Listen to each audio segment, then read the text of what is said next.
एक बड़ी खबर हमें दिल्ली से मिल रही है। पूर्व राष्ट्रपति प्रणब मुखर्जी का निधन हो गया है।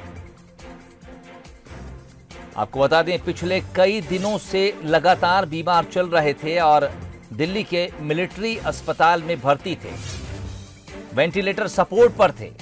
बेटे अभिजीत मुखर्जी ने ट्वीट के जरिए ये जानकारी साझा की है। आपको बता दें कि आज सुबह भी जब उनका हेल्थ बुलेटिन जारी हुआ था, उस समय प्रणब मुखर्जी की हालत बेहद नाजुक बताई गई थी।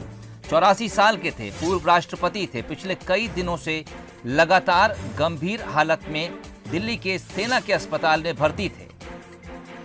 सांस लेने में दिक्कत थी, इसके अलावा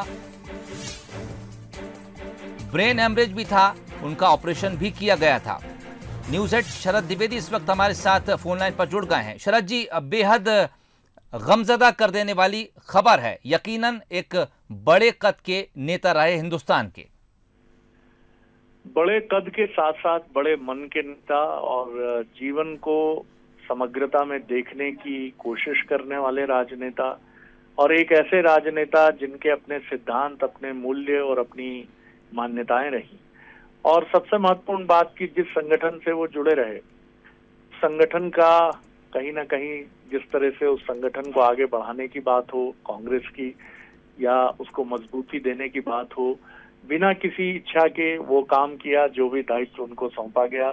और जहां उनको लगा कि मुझे अपने रीति नीति और सिद्धांतों के अनुरूप आगे बढ़ना है, तो वो राष्ट्रीय स्वयंसेवक संघ के मुख्यालय भी जा पहुंचे और वहां भी एक कार्यक्रम में शामिल होकर उन्होंने ये भी बताया कि किसी विचारधारा से जुड़ने का ये अर्थ नहीं है कि हम उस विचारधारा को कुछ इस तरह आत्मसात कर लें कि फिर ये बात संभव ही ना हो कि दूसरी खिड़कियां हमारे लिए जहां से हवा आती और जाती है, वो खिड़कियां भी बंद हो जाए।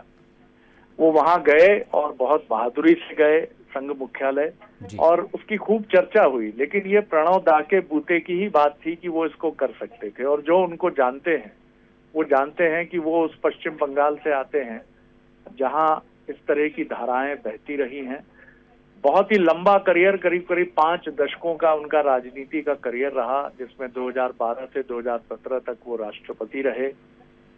2019 में उनको सर्वोच्च भारतीय सम्मान, जो नागरिक सम्मान है हमारा, भारत रत्न, उससे भी मौजूदा राष्ट्रपति रामनाथ कोविंद ने सम्मानित किया था।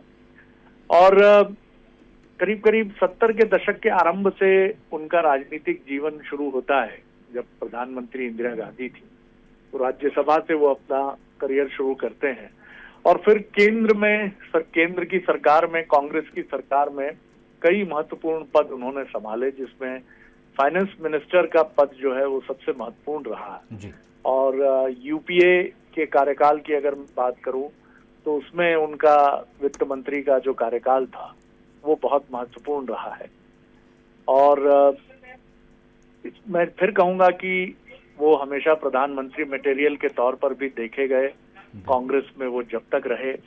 और हमेशा ये माना जाता था कि अगर कांग्रेस में नेहरू गांधी परिवार के इतर ये पद किसी व्यक्ति के पास जा सकता है तो प्रणब मुखर्जी उसके पहले पंक्ति में खड़े नेता के तौर पर वो हो सकते हैं।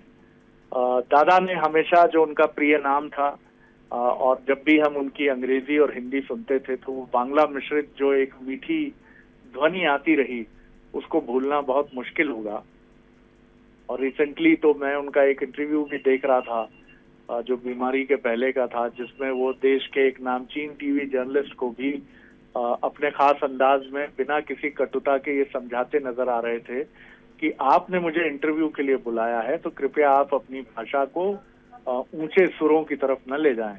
ये मेरे लिए जरूरी नहीं है कि मैं इंटरव्यू दूं, आपने आमंत्रित किया है इसलिए मैं आया हूं। प्रणव दा के कई शेड्स हैं सोहेल, और हर शेड्स की जो बात है वो अलग थी। एक भरा पूरा जीवन उन्होंने जिया, एक बहुत ही शानदार नायाब जीवन उन्होंने जिया। मुझे लगता है कि राष्ट्रपति का पद हमारे संविधान का सर्वोच्च पद है, और उसको भी उन्होंने बहुत गरिमा से सुशोभित किया। और जैसा मैं आपसे कह रहा था कि जब बात आई कि संघ की तरफ से आमंत्रण था तो उन्होंने वहां जाकर भी ये बताया। लोग बहुत वहां जब वो गए थे तो उसके बड़े अर्थ निकालने की कोशिशें हुई, लेकिन प्रणव दा उन सब से अविचलित रहे और उन्होंने ये बताया कि जीवन कठपुतली नहीं है, मैं किसी कठपुतली की तरह डोर से बंधा नहीं हूँ, मैं एक ऐसा व्यक्ति हूँ जिसके जीवन पर मेरा ही सबसे अधिक अधिकार है और मैं विचारधाराओं की जंजीरों में भी नहीं इस तरह से बंधता हूँ क्योंकि मैं कोई गलत काम नहीं कर रहा हूँ। एक दूसरी विचारधारा जिसको माना जाता है उस विचारधारा की तरफ से अगर आमंत्रण है तो मैं बिना किसी शाब्दिक लफाजी या बहस में फंसे बिना वहां जाता हूं और उसे भी समझने की कोशिश करता हूं और पूरे आदर भाव से वहां जाता हूं। इस कैलिबर के नेता बहुत कम हैं। नई पीढ़ी की भी हम बात करें तो ऐसे नेता बहुत कम हैं जो ऐसा साहस दिखाएं कि वो दिल्ली में एआईसीसी चले जाएं या फिर बीजेपी कार्यालय चले जाएं, भले ही वो पक्ष और प्रतिपक्ष से जुड़े हों, या फिर संघ कार्यालय चले जाएं। ये बहुत साहस और कलेजे की बात है। प्रणव दा हमेशा याद रहेंगे एक अद्भुत राजनेता के तौर पर, एक ऐसे राजनेता के तौर पर जिन्होंने गरिमा कभी नहीं खोई, ऊंची आवाज में वो चीखते कभी नजर नहीं आए, उन्होंने कभी बिलो द बेल्ट की पॉलिटिक्स नहीं की, वो कभी सदन में अमर्यादित सुरों में बोलते नजर नहीं आए। हम आपको हमेशा याद रखेंगे प्रणव दा, आप हमारी स्मृतियों में हमेशा बने रहेंगे। हम आपसे प्यार करते हैं और करते रहेंगे। सोहेल। ठीक, शरद जी आप हमारे साथ बने रहिए। दर्शकों को बता दें कि दरअसल फेफड़ों में संक्रमण की वजह से सेप्टिक शॉक की स्थिति में वो थे, दिल्ली के सेना अस्पताल में भर्ती थे और बीते कई दिनों से उनकी स्थिति काफ़ी गंभीर चल रही थी। इसी महीने ब्रेन सर्जरी भी हुई थी और उसके बाद से लगातार वो कोमा में चल रहे थे। ब्लड क्लॉटिंग होने की वजह से उनकी ब्रेन सर्जरी करना पड़ी थी,